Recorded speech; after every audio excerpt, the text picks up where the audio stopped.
जय शिवराय मित्रांनो, आपण काही दिवसापूर्वी आपल्या मातोश्री पांढरण रस्त्याचा व्हिडिओ आपल्या इंस्टाग्राम आयडीवर टाकला होता. तर याची कुठल्याच प्रशासनानं दखलही घेतली नाही. आम्ही स्वतः व्हिडिओला निवेदन दिलं होतं, ग्रामपंचायतला सांगितलं होतं, ग्रामपंचायतलाही अर्ज दिले होते.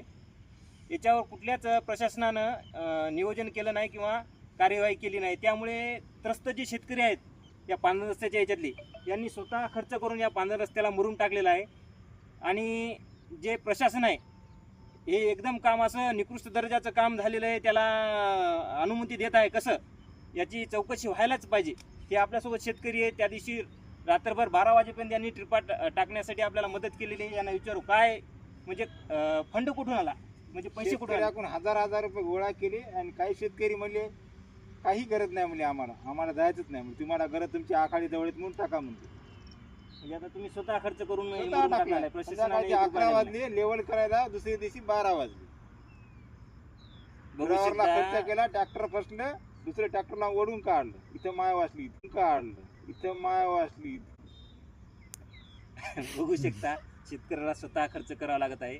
आणि हा कमी पैशाचा रस्ता नाही भाऊ, हा 23 लाख रुपयाचा रस्ता आहे. हा 1 किलोमीटरसाठी 23 लाख रुपये खर्च झालेला आहे. प्रशासन अजूनही झोपेत आहे, याची चौकशी होत नाही, कुठलाही अधिकारी येऊन पाहणी करत नाही. धन्यवाद.